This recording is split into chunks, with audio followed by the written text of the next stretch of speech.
La force obligatoire désigne le fait que le jugement s'impose aux parties. Ce caractère apparaît dès la notification du jugement aux parties, dont les modalités sont énoncées aux articles R 751-1 et suivants du Code de justice administrative. La force obligatoire du jugement vaut tant à l'égard des jugements rendus au fond qu'à l'égard des ordonnances rendues par le juge des référés. Elle ne pose pas de difficulté lorsque le jugement contient une obligation positive. Par exemple, en cas de condamnation à des dommages et intérêts, dans le cadre d'un recours de pleine juridiction, le jugement fait peser sur l'administration une obligation de versement d'une somme d'argent. Cette obligation est facilement identifiable. De même, dans le cadre des référés, l'ordonnance contient parfois des obligations positives. Tel est le cas en matière de référé-liberté, lorsque le juge ordonne à l'administration de cesser son comportement qui porte atteinte à une liberté fondamentale. En effet, ce référé donne souvent lieu à des injonctions faites à l'administration. Les choses sont plus complexes quand le jugement ne contient pas directement d'obligation de faire ou de ne pas faire. C'est le cas des décisions rendues dans le cadre d'un recours pour excès de pouvoir qui prononce l'annulation d'un acte administratif. La disparition de l'acte est le fait du juge lui-même. En apparence, les parties, et plus particulièrement l'administration, n'a donc rien à faire. Pourtant, l'annulation fait naître des obligations pour l'administration. C'est cette situation que nous allons approfondir en envisageant les obligations qui sont susceptibles de découler d'un jugement d'annulation, puis les mécanismes de l'injonction préventive qui permet d'expliciter ces obligations. Premier paragraphe, les obligations découlant d'une décision d'annulation. L'annulation d'un acte administratif par le juge signifie que cet acte disparaît de l'ordonnancement juridique de manière rétroactive. Cette situation fait peser plusieurs obligations sur l'administration. Il s'agit d'obligations d'abstention. D'abord, l'administration ne doit plus appliquer l'acte administratif annulé. Par ailleurs, elle ne doit pas reprendre un acte entaché de la même illégalité que celui annulé. Cette obligation négative doit être précisée. L'annulation n'interdit pas à l'administration de reprendre une décision de même contenu. Par exemple, en cas d'annulation pour illégalité externe, l'administration a tout à fait le droit d'édicter une décision dont le contenu est identique à celle annulée, à condition de ne pas réitérer l'illégalité externe commise lors de l'édiction du premier acte. Certaines illégalités internes peuvent aussi être surmontées. C'est d'ailleurs ce que révèlent les substitutions de motifs ou de base légale auxquelles procède parfois le juge de l'excès de pouvoir. Ainsi, l'obligation de ne pas reprendre un acte entaché de la même illégalité est indissociable des motifs du jugement. Pour certains jugements d'annulation, ce sont là les seules obligations qui pèsent sur l'administration. Bien que l'annulation de l'acte entraîne un vide juridique, il arrive en effet fréquemment qu'il n'existe pas d'obligation pour l'administration de combler ce vide. C'est le cas lorsque le juge annule un acte réglementaire que l'administration n'était pas tenue d'édicter. Le remplacement de l'acte annulé n'est ici qu'une faculté.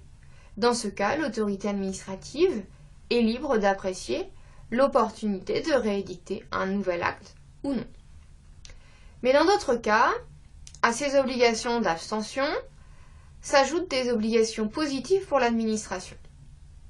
En effet, afin d'assurer l'exécution complète du jugement, l'administration doit parfois prendre des mesures. Mais il est souvent difficile de déterminer exactement ce qu'elle doit faire. Cette situation se rencontre d'abord lorsque l'administration a exercé son pouvoir réglementaire d'exécution des lois. L'obligation d'appliquer les lois, qui pèsent sur l'exécutif, implique que l'annulation d'un décret d'application par le juge impose à l'administration de réédicter un nouvel acte. Des obligations positives apparaissent aussi lorsque la décision annulée a été prise à la demande de l'administré. Dans cette hypothèse, l'annulation a pour effet de ressaisir l'administration de la demande initiale. L'autorité administrative doit donc reprendre une décision pour remplacer l'acte annulé. Or, cette obligation peut se manifester de différentes manières pour le juge. Dans certains cas, l'obligation consistera à devoir prendre une nouvelle décision après réexamen de la situation du requérant. Dans d'autres hypothèses, elle consistera à devoir prendre une décision dans un sens déterminé. C'est le cas lorsque l'annulation d'un refus d'autorisation implique que l'autorisation soit accordée. C'est le cas également quand le juge annule un refus d'abrogation d'un acte administratif. Cette annulation oblige l'administration à procéder à l'abrogation demandée. Enfin, dans certains cas, l'administration ne doit pas seulement combler le vide laissé par l'annulation d'une décision administrative individuelle, elle doit aussi, compte tenu du caractère rétroactif de l'annulation, reconstituer la situation juridique de l'intéressé. L'exemple le plus répandu est celui de la reconstitution de la carrière du fonctionnaire illégalement évincé. L'administration doit dans ce cas non seulement réintégrer l'agent, mais elle doit aussi rétablir l'avancement dont aurait bénéficié cet agent s'il n'avait pas été évincé. Pour terminer sur ce point, il faut dire que des obligations positives peuvent aussi apparaître dans le référé suspension. Si en principe ce référé conduit le juge à ordonner la suspension d'un acte administratif et oblige l'administration à ne pas exécuter l'acte en cause, il arrive que cette suspension fasse naître une obligation de faire pour l'administration. C'est le cas lorsque le référé suspension porte sur une décision de rejet. Si la suspension est prononcée, l'administration doit temporairement accorder ce qu'elle avait refusé, ou tout au moins elle doit réexaminer la situation du requérant afin de prendre une décision provisoire. Compte tenu de l'existence parfois implicite d'obligations pour l'administration, le législateur a permis au juge d'adresser des injonctions à l'administration afin de pallier son éventuelle inexécution. Deuxième paragraphe, le mécanisme d'injonction préventive.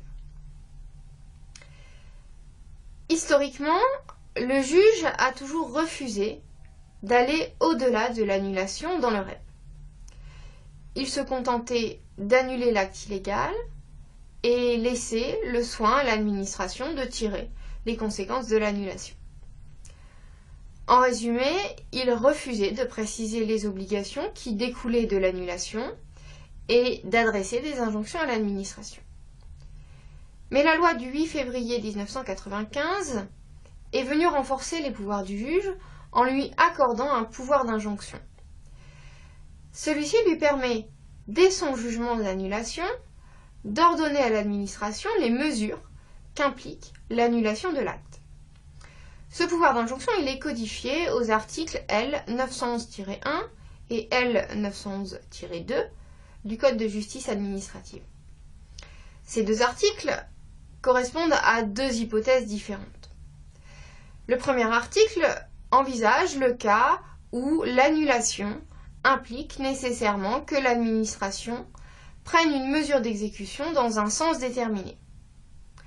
Dans ce cas, la juridiction saisie de conclusion en ce sens ordonne à l'administration de prendre cette mesure et il assortit éventuellement l'injonction d'un délai d'exécution. Cette situation se présente lorsque l'administration est en situation de compétence liée à la suite de l'annulation. Les exemples sont très divers. Après avoir annulé un refus d'abrogation, le juge ordonne à l'administration de procéder à l'abrogation. Après avoir annulé un refus d'agrément, le juge ordonne à l'administration d'accorder cet agrément.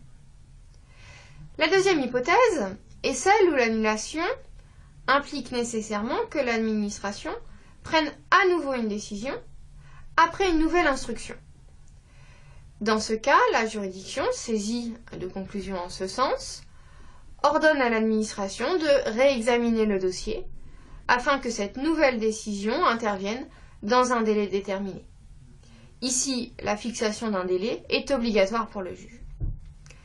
Cette situation se présente, cette fois-ci, lorsque l'administration dispose d'un pouvoir discrétionnaire à la suite de l'annulation.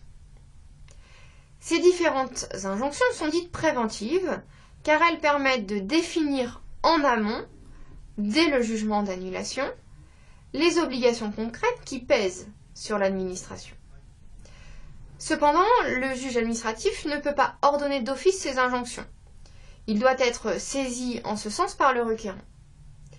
De telles conclusions, dénommées conclusions à fin d'injonction, correspondent à une demande accessoire, à la demande principale, qui vise l'annulation de l'acte. Elles peuvent être déposées pour la première fois en appel. La seule dérogation à ce principe concerne l'injonction faite à l'administration en cas de suspension d'une décision de rejet, dans le cadre du référé suspension.